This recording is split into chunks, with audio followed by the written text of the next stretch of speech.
Hello, everyone. My name is Sarah Roche. I'm a technology coach up in program. Welcome to Tech Tuesday. Today we are going to be exploring digital assessment tools, specifically Kahoot. So just settle in and we're going to get started. I'm going to flip screens and I'm going to give you some leadway as to how to collaborate with us, and just make sure you have two screens. One to watch the YouTube and one to have questions. If you have questions, to ask them in another screen. So this way you can flip back and forth easily. So just give me a second and I'll give you a minute as well to settle in.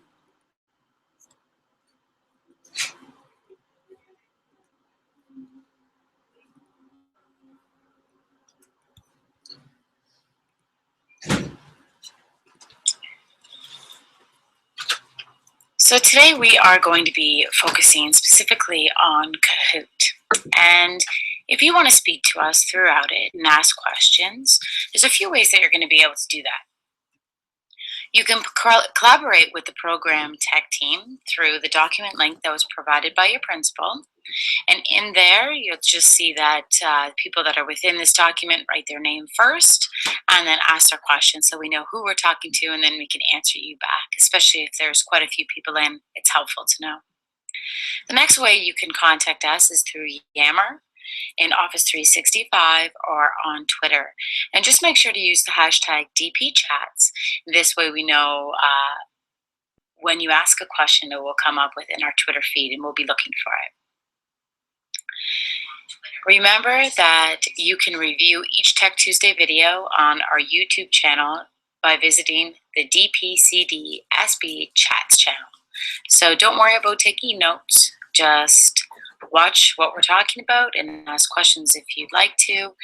And then if you want afterwards, you can go back and review what we were doing. As I said, we are focusing on Kahoot, and Kahoot is a game-based tool that allows educators to design quizzes or simple surveys. And it really gets the students engaged and motivated in what they're doing. And I find that its competitive nature at times really causes excitement within our classrooms. I think one of the things we need to remember is that the primary purpose of assessment is to improve student learning. So whenever we're choosing a tool and looking at something that we're going to embed into our learning practice, we want to think of how can we help our students reach their full potential, and how is this tool itself moving our students towards understanding the goal and content that they need to reach. When we think of Kahoot, we're thinking of assessment for learning and possibly assessment as learning. So it depends on which way it's designed and the way the students are playing it. But it's really helping guide instruction, and it provides not only the students immediate feedback, but the teacher immediate feedback on what the students understand throughout the gameplay. It's something that can be continuous, and it really informs what we're doing in our lesson planning afterwards or in that moment. Students themselves can monitor their own progress and understand their thinking when the answers come up, and it's immediate because they answer, and given the time, they're able to see if they're correct or not, and then possibly have a discussion as to why our thinking is this way with the students in the room, depending on how the teacher's deciding to use it. And then knowing what they know, they can also set some goals from understanding what they were able to answer within the quiz. So it really depends on how you design with this tool. So I'm going to give you a little roundabouts of what the tool looks like.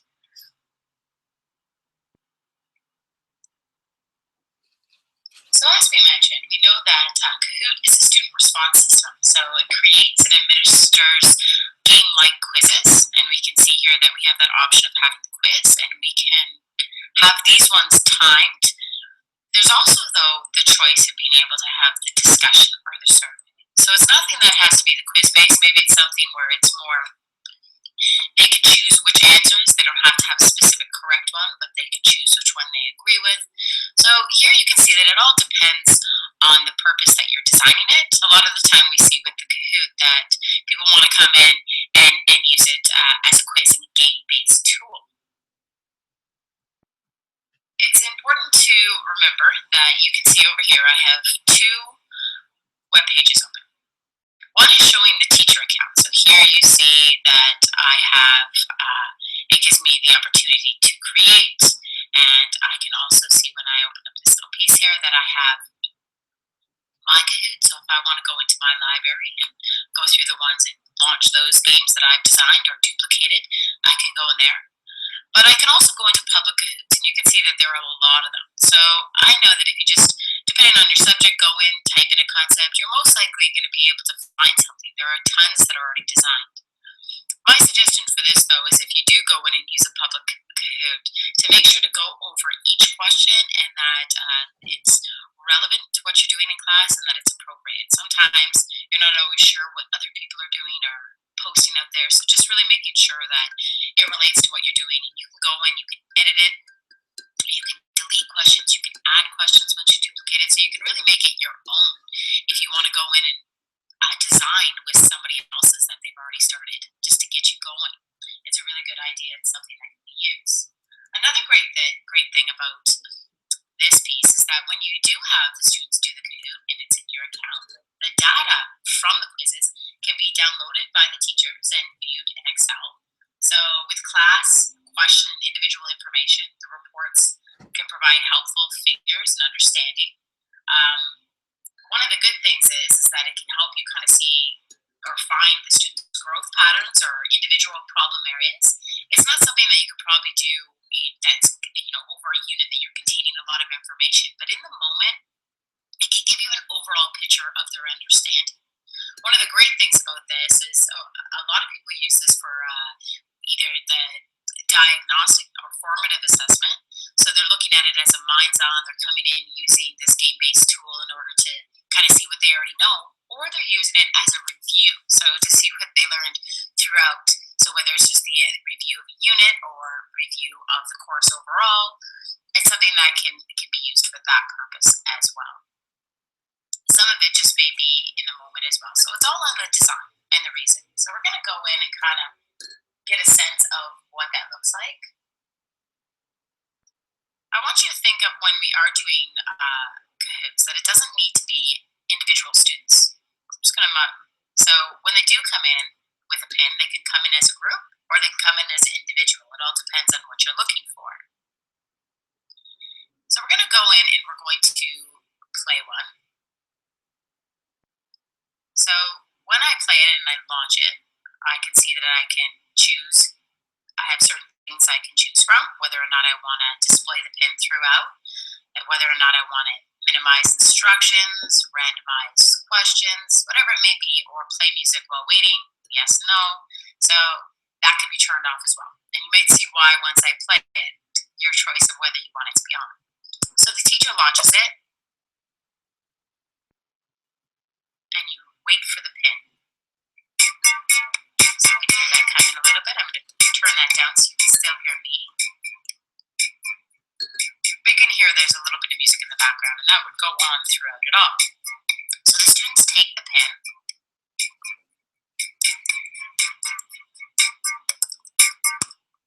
and enter it in.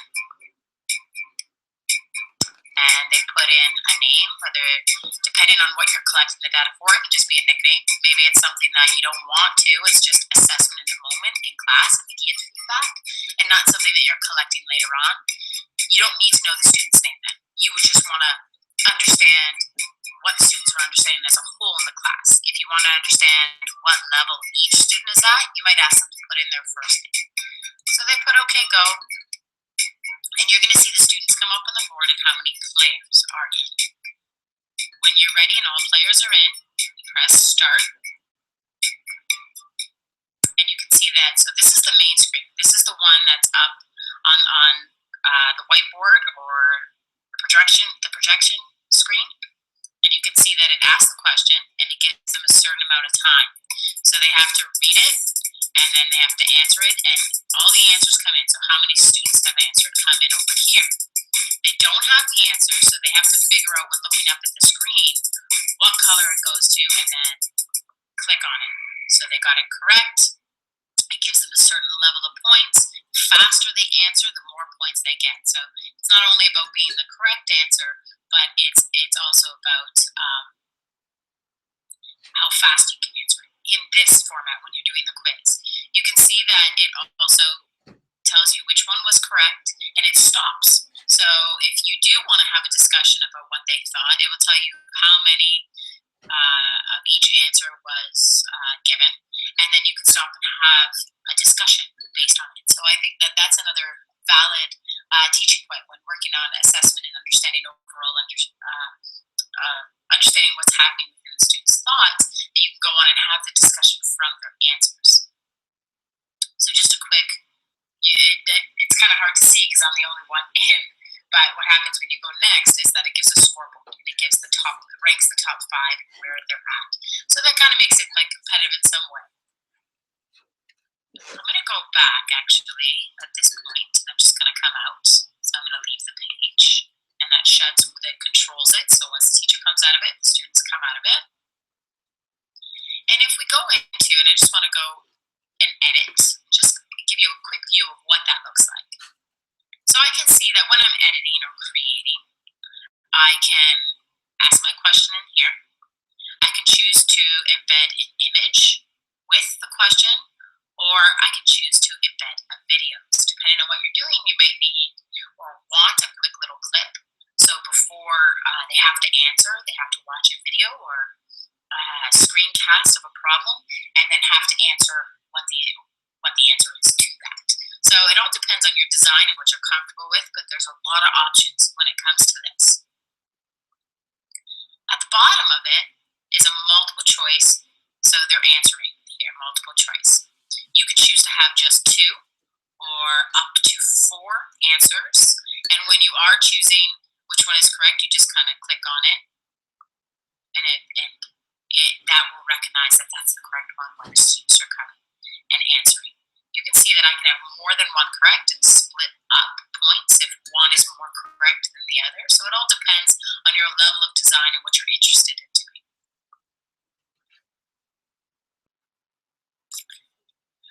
Okay, so I think that quickly just kind of reviews what that looks like. It's quite easy to design with when thinking about it. All we really have to do is embed our question at the simplest level and choose the answers to which the students are choosing from. The one idea here is that this itself is a little bit more close-ended, so it's something where they are just that getting a sense of what they understand overall, or even just that exit ticket of what they were to understand throughout that lesson. When you begin to embed that idea of images like diagrams or videos of something that they have to explore, then that may kind of add to the thinking, that and whether they're using their critical thinking or being able to kind of recall the knowledge. So depending on what skill you want them to analyze, all depends on the design at which you choose. Another way, and we talked about that idea of creating flashcards or a timed quiz for review. So you see here that on your computer, you would have just say you're in math, you would have your equation with your answers. Students would be given a certain amount of time to figure it out and then have to be able to choose the correct symbol that goes with it. So something very much in the moment and quite quick for them. So they have to know what the answer may be or understand the concept beforehand. Another of this, we talked about the minds on activity. So questions can build on a specific concept or topic with maybe an explanatory photograph or video or a diagram embedded. And after each question, you can stop and then discuss the why. With a minds on, an incorrect question, that doesn't matter. So the magic happens during the discussion, re-showing the embedded image or video if necessary. So really getting the sense of what the students understand about the topic. We already said how great it is to be able to enhance the learning with the idea of embedding videos or pictures within this, right? So even looking at this simple little video here, turn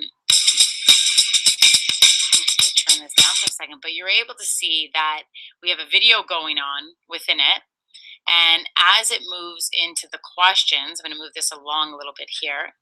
You can see that there's actually images, GIFs that are actually moving throughout it. So depending on what you're doing, it can actually give pictures to the answers. So depending on the level, or if your students need that extra assistive technology where there's pictures that go with the words, there is the ability to design to that degree as well. The other great thing is that you're able to download a spreadsheet of results from each game. So correct and incorrect answers are already color coded for a quick visual. So if you need to pick up, really, I've taken one of my Kahoots and I've downloaded it into Excel. And when I've opened it up right away, I can see my students over here and I can see my questions up above over here. The green tells me the correct ones and the red tells me the incorrect. So I can see overall that my students understand and that there might be a few misunderstandings, but I can see who it is and who I might need to go talk to. I can also embed in it or insert, sorry, a graph. And the graph gives me the overall scores, but then still gives me a sense of what the student understands in the beginning, or maybe at the end of the lesson, or right before a test. So it gives me an understanding of where they may, what level they may be going into that quiz or at the end of that lesson, how well they understood the lesson. And if it's something along the lines where the scores are quite low, as a teacher, I'm going to say, I think that I possibly need to review this and go back and help the students learn a little bit more. If we want to move beyond that idea of just the Kahoot within the classroom, and this is more of an advanced level kind of look at it, but why not connect with classrooms within Dufferin Peel to play a global Kahoot game? Simply use your favorite screen sharing technology, whether it be Skype or Google Hangouts, and share the question answer screen to each classroom in the game. So if you know someone that's teaching the same grade as you or the same course as you, and you possibly are teaching at the same period, why not connect classes and initiate a competition between the classes? Students, and you can ask students to include their class name at the start of the nickname or a group name, and they can really compete against one another. And you can see the dual screens in here, one having the Kahoot and the other one having the other classroom playing the game along with them. This really brings another energy to a game in itself and learning. Overall, we need to think, why are we using game-based learning? Why would this be a good form of assessment? We remember first and foremost that we are trying to help the students reach their full potential. And sometimes just giving content after content isn't the way that students are able to remember. But when we provide game-based learning, we're engaging students in the process by actively participating. They're now a part of it. They have opportunities to explore by having the idea of images and videos embedded within there. They can solve problems and really they attempt to challenge. Right there, it's timed if you're doing the quizzes, and they're challenged in order, do you understand it, or what do you know, and where are we at? And most importantly, even failure can provide feedback and motivation for the learner to master difficult tasks. So failure doesn't really matter in this type of thing when we're playing Kahoot. It's really understanding what we know. And they forget about the fact that they're learning, but just they learn and have fun along with it. And the ability to embed the visuals and embed, whether it be the images or just the visuals of the answers themselves, it really embeds into the student's memory in a different way than just a conversation might. Okay, so I'm just going to make my way back to you here.